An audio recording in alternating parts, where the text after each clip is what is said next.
Hi guys, it is April from Getting Hygge with It. Today we are chatting about all of the books that I read in November.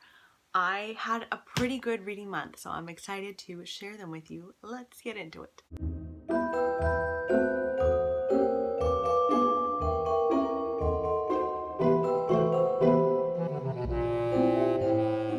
So I read 5 books in November and I've made a good go at a couple of others. One book was very large, so I didn't finish it, but I will. I promise I will. First is a book that I hadn't finished in October and it was kind of carrying over, and that is The Last by Hannah Jameson.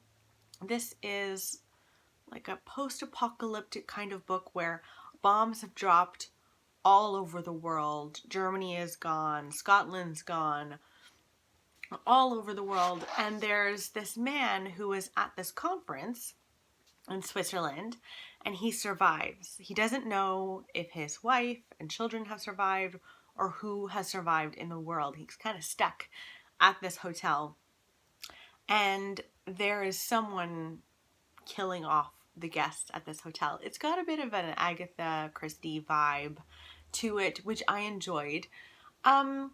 I ended up giving this 3 stars. As it went along, it got longer and longer and longer, and I wasn't as interested over time. I found it very strange that, the world ends, you are mourning the loss of your family, like most likely your family is dead, and how many people were just hooking up. I found it really, I don't know, it didn't seem realistic to me if the world ended and I thought my husband and my child had died. I don't think I would be trying to hook up with someone else right away. And there was a lot of that in here. I know the importance of friendship in this kind of setting where, you are really leaning on each other to survive. So I get that, but the hookup seemed completely unrealistic to me. I really didn't like the ending. I was annoyed by the ending. Not horrible. I think I would read more by Hannah Jameson, but this was just a 3-star for me, so I'm going to be passing that along and unhauling that one, I think. Now, if you guys don't know, I did something new with my TBR last month called Cup of TBR. It's very much inspired by Cody over at Cody's Book Corner. I think that's what her channel is called. She has a wheel of TBR. Anyway, I've got a cup. Here it is. You'll be seeing this pretty soon. And basically I have a bunch of prompts and I pick a prompt and then I have a few books that I could read per prompt. So that's how I form my TBRs. Of course, I do end up mood reading as well, but I do want to share what I ended up picking. So first up is I picked up favorite author, and for favorite author I ended up choosing John Boyne, and I read The Boy in the Striped Pajamas, and I'm so glad that I read this. This was amazing. I gave it 5 stars. It's a very short book. It's like just over 200 pages, and it's a bit of a fable about a boy living in Nazi Germany. His dad is head of Auschwitz, and he doesn't fully understand all of that, and he's quite young. And he sees in the distance from his bedroom, he can see this group of people just hanging out, and he inspects further and he goes and visits this little area, which he's not supposed to do, and they look like they're all in striped pajamas, but they are Jewish people in concentration camps in reality. He befriends a little boy there who's the same age as him. In fact, they have the same birthday, and they become friends. This is a very sad story, obviously, just because of the nature of it is very sad. But I really loved this book. It really hit home. I don't know if I cried. I'd watched the movie before I read the book. I do recommend reading the book before you watch the movie. That said, it was still really emotive. I really, really enjoyed this book. If you're looking for a World War II book, to sink your teeth into. I would recommend this. I'd also recommend this if you liked The Book Thief. I think probably because it's from the perspective, I think probably because you're following children in World War II in Germany, there's just that similarity between the two, and they're both well written. And so I was so glad to read more John Boyne. He's such a wonderful author. The Heart's Invisible Furies is so good, and I've got a few more on my shelves from him, so this has definitely sparked like an interest in reading more. So I read that. That was wonderful. Next was the prompt reread, and for me, I decided to reread Gone Girl by Gillian Flynn. I listened to this on audio. I'm like hugging it. I loved it all over again. And I think now this is my favorite Gillian Flynn. For a long time it was Sharp Objects, but after rereading this, so obviously I gave it 5 stars. This is about a couple. Most people know about it, but if you don't, it's about a couple named Amy and Nick. And Amy goes missing and everyone thinks Nick like killed her basically. And you are reading from his perspective when, you know, the police are after him, the media is just hounding him, and he doesn't know really how to act, how he's supposed to act, and he's wondering what in the world happened to Amy. And then we read from Amy's perspective. She writes these diary entries that you were reading, and it is so twisty-turny. I absolutely love Amy. I think Amy is my favorite character of all time, and it made me laugh out loud so many times.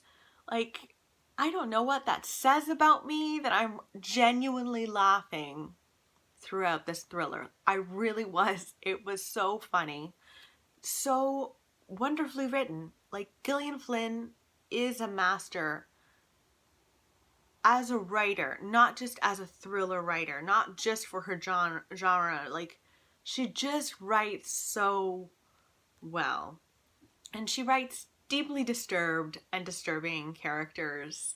And, you know, you start out, for me, reading and it's funny, and over time I started to feel more and more claustrophobic and trapped, just like the character in here. And I just adored it. 5 stars. I would reread this again, like no problem. And I probably will in my lifetime. So yeah, Gone Girl was my reread. I'm so thrilled I did that. I've had so much luck rereading this year. It's been wonderful. And then Baby Pick and also new release, I ended up having the same thing. Nora picked a book I didn't finish, so I'm not going to talk about it here because this will end up in my December wrap up. It is The Secret Commonwealth. It's book 2 in the Book of Dust. This is Philip Pullman's book series. If you've read The Golden Compass, this is a sequel to it. So you follow Lyra when she's 20. Now, I made a good dent in it. Like, look at that. I'm pretty proud of myself. I'm 375 pages in, and it's around 620. So I'm still going at this, and I'm loving it, but I'm not going to talk too much about it here. But I did want to address the situation. Then I read 2 books that were kind of random.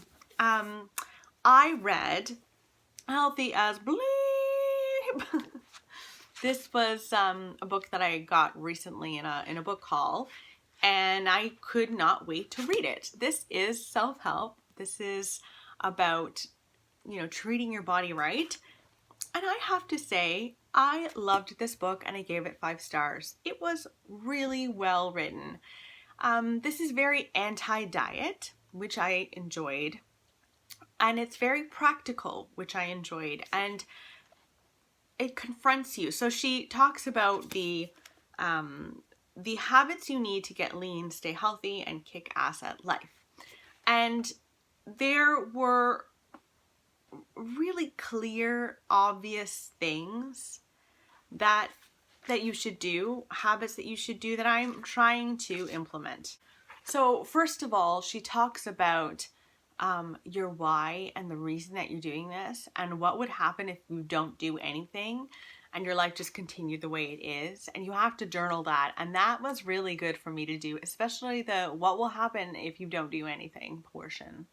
Because I realized that would be kind of sad if I just didn't care for my body at all, which I have done for many years now. I think I mentioned it when I hauled this originally that I've gone through a lot of depression, and the first thing that I do when I'm depressed is eat. And I'm just hard on myself and my body. I especially was hard on my body because my body was not providing me a baby. And so anyway, so there's lots of habits in here that are super obvious, like fill half of every plate with vegetables. I'm trying to do that a lot more. And then stuff like meditation. And anyway, I don't want to ruin the whole book, but there's that. And then towards the end, she had this section about like the excuses that we give ourselves and that we say to ourselves essentially that allow us to back out of doing the good things for yourself. And I thought that was really interesting. There's like victim behavior that you can pull on yourself, and she kind of talks about confronting your bullshit, and I think she calls it bullshit. By the way, this is riddled with like swear words. So if you don't like that, I don't know if this is for you. I didn't find it offensive. I don't really find swear words offensive too much. But anyway, I really liked it. I really genuinely liked it. I think this is the best like health book I've read. So yeah, 5 stars. Lots of good books this month. And then, unfortunately, a book that I read and despised. I can't decide whether I'm going to give it 1 star or 2 stars. That's still up in the air. But I just recently finished An Unwanted Guest by Sherry Lapina. This is a story about a group of strangers who go to this inn. It's kind of in the middle of nowhere, and you're supposed to go there so you can snowshoe and kind of get away from everything in this like wintry wonderland. And when they get there, a blizzard sets in and it traps everyone inside, and then people start dying. The first death looks like an accident, but the second death, everyone realizes, oh, there is definitely a murderer in our midst. So many things I hated about this book.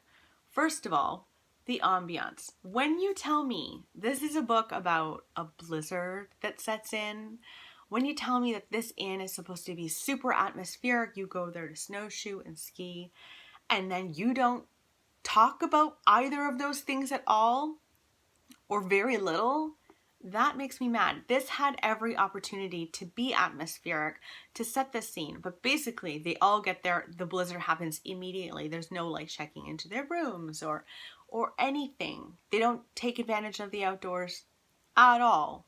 It's just, there's a blizzard. People start dying.